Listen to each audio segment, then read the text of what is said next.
explore how you can be fully alive, becoming the man God intended. This is On Target with founder Vince D'Acchioli.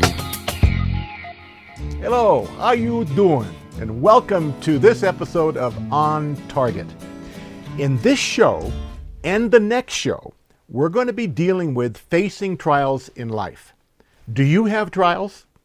Well, listen, if you don't have any trials, you can just turn this off. Go watch something else or go home. It doesn't matter. But if you've got trials, you're going to want to stay tuned over these next two shows. I will be sharing some profound things that God taught me in the midst of a major struggle that happened many years ago. In this particular case, it happened with a serious illness that my wife contracted back in 2009. I can't wait to let you see what God did and some of the principles He shared with us in the midst of our trials, and I pray that they bless you. So let's get right to it, shall we? The following teaching is from the Men on Target Small Group Curriculum. Session 25, the title, Facing Trials, Part 1. I came across this some time ago, and I wanted to kind of kick this off by sharing it with you. It's something that I read. It goes like this: only God can turn, now watch this, only God can turn a mess into a message, a test into a testimony, a trial into a triumph, and a victim into a victor. I'll be reminding you of that as we move through this material because it's very important, because only our God can do these things. Our God is so awesome. I want to share a verse with you before we get into this that kind of is interesting. I'd never seen this verse in the Bible before, but it was especially meaningful to me as I was working through some trials in my own life. And the verse is found in Judges 3:2. Prior to this point in Judges, it describes a bunch of battles that the nation of Israel had entered into. And at this point, He did this, in other words, God did this only to teach warfare to the descendants of the Israelites who had not had previous battle experience. In other words, the idea that God did this or allowed this in order to teach warfare to the nation of Israel, that's the same thing God does, guys, in our life. Sometimes the trials that come along is His way of teaching us and toughening us up for maybe life and trials that are yet to come. We need to understand that. In December of 2008, the Lord gave me a word. As I was in prayer, praying about this next season of our life and moving into this next year, He gave me 5 words. And He said, my people, I'll never forget this, my people, meaning you and I, are not prepared. It wasn't long after that word, by the way, that we had the big financial crunch in our nation. And I remember people really struggling to try to figure out how are we going to make it through this trial and through this struggle. Someone once said that, trials in life do not make a person, they reveal them. And that certainly happened when that financial crunch hit. And it was another indicator that His people, you and I, sometimes we're not really as prepared as we think we are. Well, what this word from God meant for my life was really incredible. I thought maybe the word were for other people, but I was soon to discover that word really applied to me. Let me tell you what happened. We ended up going into a business as a ministry back in those days. It was called The Place. We put all of our resources into it. We loaned a lot of money to the ministry to be able to go through this whole enterprise, and it failed miserably, and we lost everything. It wasn't long after that. Cindy's mom lived with us for 20 years. She was an incredible, dear lady. She had just passed away. A couple of my wife's friends had passed away. And then a devastating thing hit our family. Baby L, little baby L was a pregnancy. My daughter was into her 9th month. In fact, it was a day before baby L was to be delivered by C-section that baby tragically died in the womb. And that just devastated our family. Well, as a result of that, many of the doctors think that Cindy, my wife, was very vulnerable physically. And what happened is she contracted what we think was H1N1 double pneumonia. That was in the later part of 2009, we ended up taking her to the hospital, and she went right into ICU, the intensive care unit. And the doctor told us that had we not brought her into the hospital that night, she probably would not have survived. Guys, that started a 4.5-month journey where she was in a coma most of the time. And I'll never forget the date, Super Bowl Sunday, 2010. On that day, I was coming home from a trip. I went through the hospital, which was my custom every day. And that was when the doctors took me aside and said, I don't believe that your wife has any chance of making it. In fact, we got together as a team of doctors, and we've determined that there is no medical way that your wife can possibly survive. There was zero chance of survival. Well, you can imagine what that did to me. Well, there were 6 things that God taught me through that trial that I want to share with you. And the first one has to do with what I call just faith. You know, look, it's one thing to get up, as I do often, and teach about this stuff. But it's another thing to how do you deal with it when it's hitting you. And I want to tell you something, guys. People, when you're going through tough stuff like this, other people are watching us. So these things are very, very incredible. And I really believe God wants you to really drill down on these. And I'm going to end on the 4th session what I've discovered I call the secret to life. So you're going to need to stay tuned for that. I'm not being cute or glib here. I'm being serious. I've discovered what I believe is the secret to life, and I can't wait to share it with you. So the first thing we had to come to terms with as a family is our faith. Do I really believe this stuff? You know, and so faith is very important for us to understand. And look, am I believing that God is going to end up really taking charge of this thing? And the other thing is, am I expecting? There's a difference, by the way, guys. A woman, for instance, can believe that she's going to become pregnant one day, but when that same woman is expecting, she buys the furniture. It's a whole different mindset. So am I believing that God is in control here? Am I expecting him to really show up? In fact, what happened is we ended up going out and actually remodeling a room and buying some furniture because we really believed and we expected she was going to come home and that she was going to be okay. So the other thing we had to come to terms with, by the way, is the question, why? Why? Lord, why would you allow this to happen? And I got to tell you guys, it's very, very often that we ask that question, but I want to throw a shot across the bow for you right now. You and I have no business asking God why. Now, why would I say that? Because I want to tell you something. If he really were to share why, I don't believe we could really handle it. We just need to have the kind of faith and confidence that God is in control, and the why, we don't need to know the why. Now, I didn't come to that right away. I had to kind of work through that. Hey, listen, if I were to ask for a show of hands, how many of you have ever been mad at God? Probably a lot of us have. And you know what I say about that? That's okay. God knows we're human and he can handle it. But at the end of the day, we need to understand we're not God. And God knows what he's doing. Do we have the faith and confidence to kind of leave it and let him have his way? So the first thing I want to share with you, and you've got a handout in front of you, and here's the fill-in words. Are you believing and are you expecting? Are you believing and expecting? In the midst of your struggle, in the midst of your trial, what I would ask you to do is, on a scale of 1 to 10, how do you think you're doing in that area? Are you believing and are you expecting?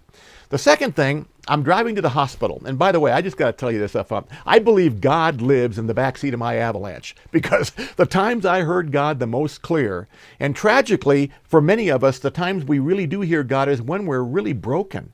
The times I heard him the most clear were when I was driving to the hospital, that hour drive every day, just crying out to the Lord. On this particular day, I was whining. And by the way, I consider myself a professional whiner. I don't know about you, but I'm pretty good at whining. And in the middle of my whining, I felt like God tapped me on the shoulder and he said this. And I knew this had to be God, because I would have never said this to myself. God says, hey, Vince, do you think there's anything that you might be thankful for? And it was like, whoa. So I said, well, yes, Lord, but he wouldn't let me get away with the yes. He says, well, why don't you tell me what they are? So I ended up going through a list of things that I'm thankful for. I said, Lord, I'm so thankful for my wife. I'm so thankful for my children and my grandchildren. I'm so thankful for the things that you've brought us through. I even thanked him for some of the trials we went through prior and what we saw now that we've been through them and what they produced in our life. I said, Lord, I am thankful. Thank you so much. And you know what? I want to tell you something, guys.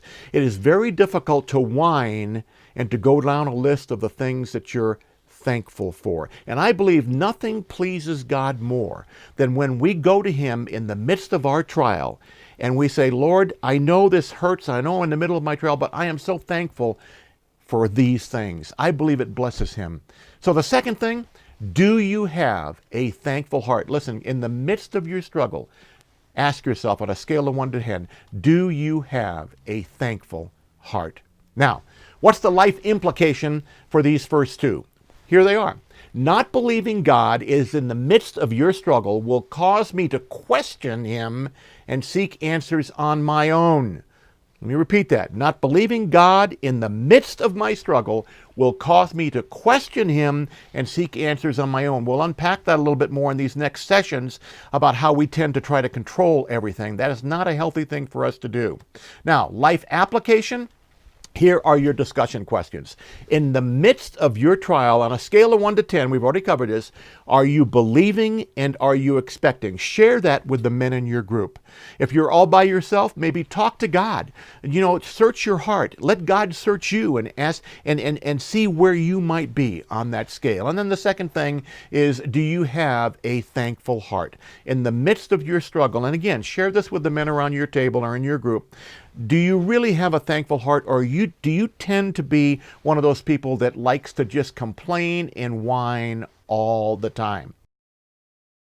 Vince will be right back with another teaching from the Men on Target small group curriculum. Become a member of the On Target Institute and discover what it means to be fully alive, becoming the man God intended.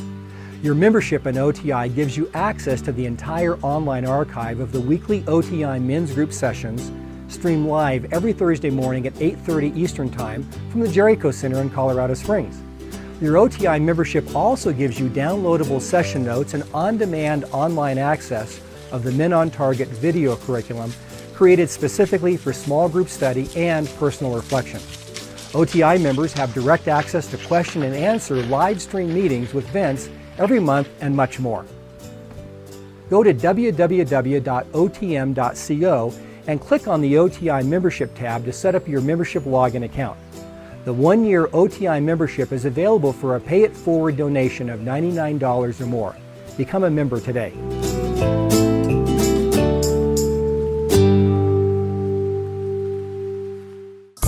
The following teaching is from the Men on Target small group curriculum. In our last session, we talked about, as we go through trials, kind of evaluating on the scale of 1 to 10, how am I doing in the area of believing and expecting God to work? And do I have a thankful heart? And this is now session 26, Facing Trials Part 2. I want to start with what we started with last time, because I thought this was so cool when I read it. And it goes like this: only God can turn a mess into a message, a test into a testimony, a trial into a triumph, and a victim into a victor. I'm going to keep repeating that, guys, because I think we need to memorize that, because our God is so wonderful and he is so good. So now, my story continues. On this particular day, I am headed to the hospital and things are getting worse for Cindy. She's really, really in a bad place. And on the way to the hospital, the Lord taps me on the shoulder and he asks me this question. He says, Vince, are you sure you are letting go? In other words, are you letting go so that I can do what I need to do? Now, that was a confusing question to me, guys, because there was nothing I could do personally to try to manipulate this thing or to make it come out my way. I certainly had no medical expertise. There was nothing I could bring to the table, really. But how many of you know that you don't have to necessarily have the gifts to make things different? Sometimes it's an attitude, it's a mindset that I'm anxious because I can't make things happen. And I felt like I wanted to trust God, but I also had to let go. I felt like I was in this spiritual tweener kind of a place. There was a poem that I shared with you a while back. It's worth repeating. It's called Broken Dreams, and it goes like this. As children bring their broken toys with tears for us to mend, I brought my broken dreams to God because he was my friend. But then instead of leaving him in peace to work alone, I hung around and tried to help with ways that were my own. At last I snatched them back and cried, "How can you be so slow? My child," he said, "what could I do? You never did let go." Now, what happened with me is I began to process that whole idea of letting go, and I'll never forget what happened in the hospital room that day. I walked in and Cindy was out. She was in a coma, and she didn't experience anything that happened on that afternoon. I remember walking over to her, kneeling beside her bed, and we were all alone. I drew the curtain, and it was just her and I remember holding her hand up like this. I held her hand up like this, and I prayed a prayer, and I'm weeping as I'm praying. And I got all done praying, and I thought, wow, that just felt like a prayer that was led by the Holy Spirit. And I thought, I just wish I could remember what I just prayed. And I went back, and I tried to write it down as best as I could remember. And here's what I think is the essence of what I prayed. I said something like this: Lord, you love this precious woman way more than any human can imagine. Please forgive me for not remembering at times that she belongs to you, not me. Let me pause there for just a second, men, and remind all of us that, listen, nothing in life belongs to us. It's all on loan for God. Someday we're going to be called to account for how we steward the stuff that he's given us, but they're not ours. I went on, thank you for giving her to me and for touching my life through her in ways that are unbelievable. Lord, I now release her to you. I ask you, Lord, to reach down right now as I physically let this hand go from mine to yours. Listen, in the natural, that in the spiritual realm, you would have your way. Your destiny for Cindy is not mine to control. Whatever future you have in mind for her, I humbly submit to your will. That was a very difficult prayer for me to say. But when I got all done doing that, I felt like, wow. And listen, guys, listen. I'm sure you recognize that was not a prayer where I was saying, Lord, it's time. She's obviously very, very sick. She's not going to make it. I release her to you. Take her home. And by the way, guys, there are times when that prayer is an appropriate one. But that was not the sense I had with this prayer. With this prayer, my sense was I just needed to get out of the way and let God have his way in this situation. And so that's what I did. So, number 3, are you letting go? That's the question for you. On a scale of 1 to 10, in the midst of your struggle right now, are you at a point where you are really letting go of your way and just trusting God that he is going to have it come out the way he wants it to come out? Now, here is what happened after that. This may be one of the biggest things God shared with me. On my way to the hospital now on this next occasion, he said to me this, and it's really kind of funny now that I look back at it, but it wasn't very funny at the time. He kind of tapped me on the shoulder. He says, "Hey, Vince, I want you to know, sir, that you are not God. I am God." And I said, wait a minute, Lord, am I hearing this right? You found it necessary to say that to me? And he said, yes. Well, needless to say, that really shocked me. Now listen, this is a big problem. Now, I am not suggesting for a moment that any of us are going to walk around claiming to be God. We just wouldn't do that. We certainly wouldn't do that publicly. But I wonder how many of us, with our attitude sometimes, give off the impression that we think more highly of ourselves than we ought to. What God was trying to convict me of at this particular point, and this was huge for me, guys, he was trying to get me to a place where I could have a humble spirit. Listen, I believe what God is really looking for from all of us on planet Earth is humility.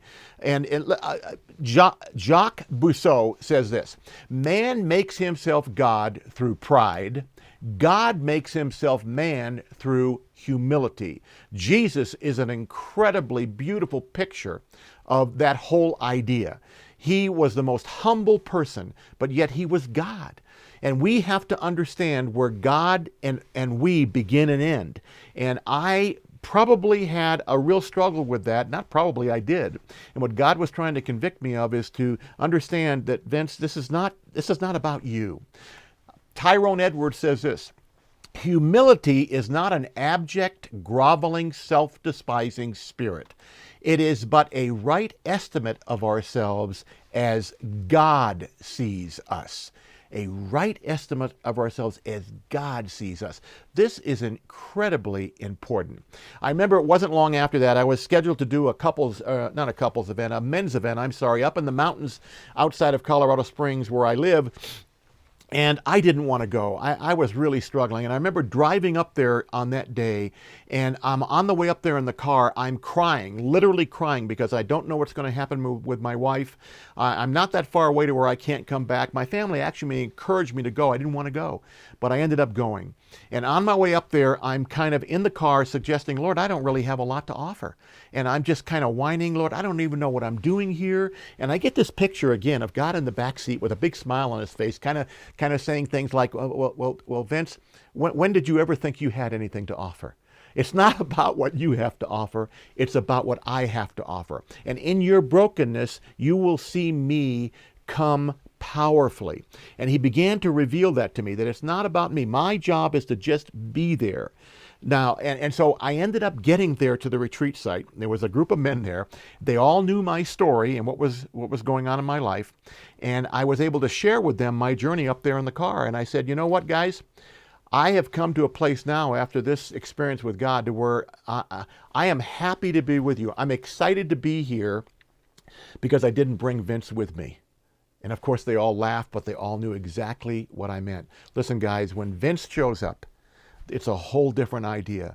But when we leave ourselves out of it, I find myself measuring my worthiness today, not in terms of the kind of gifts I bring to the table, but in terms of whether I'm empty enough of me for God to fill the void. Am I empty enough for God to fill the void? John 14:27, peace I leave with you. My peace I give you, Jesus says. I do not give to you as the world gives. The world's peace, power, manipulation, and control. God's peace, listen to this carefully, guys. This is very important. God's peace is counterintuitive. God's true peace can only come when I realize how little I bring to the table. That it's not about me. It's about Him. Now, here's your question here. Have you come to the end of yourself? On a scale of 1 to 10, how do you think you're doing? Have you come to the end of yourself? Life implication? Listen, I will not find peace unless I am able to let go and understand the importance of humility before my God. That's the implication, guys. Here's your discussion questions. And here's where you really need to drill down with the guys at your table right now. In the midst of your trial, on a scale of 1 to 10, are you letting go? If it's a relationship issue and maybe you got a problem going on in your family with your wife right now, one of your kids, and you're trying to fix it, because we men are good at that. We just want to fix everything. Are you able to get to a point where you can say, you know what, Lord, I just want to back off. I need to pray about this situation. I need to pray for my wife. I need to pray for my children. I need to pray for that relationship at work, whatever it might be. Lord, help me to let go, and as they say, let you or let God. Are you letting go? On a scale of 1 to 10, how are you doing? And then finally, have you come to the end of yourself? And guys, we could spend a lot of time on this one. This has to do with a right attitude of ourselves before God. Are you humble? Do you have a spirit of humility? What do other people see when they look at you?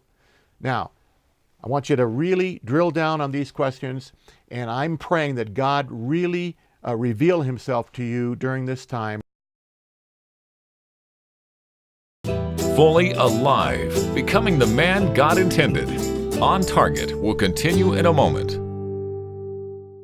Are you thinking of starting a small group or possibly a new men's study at your church? Where to start? On Target has made it simple and easy. On Target has developed a detailed leadership training video series that will walk you through each important step to facilitate a small group. Each training session is only 12 minutes. Topics include a focus on leader qualifications and responsibilities, a teaching on the 4 pillars of leadership, and 4 practical role-play sessions on discussion group dynamics. This unique leadership training will lay a firm foundation to launch men's ministry and small groups in your church.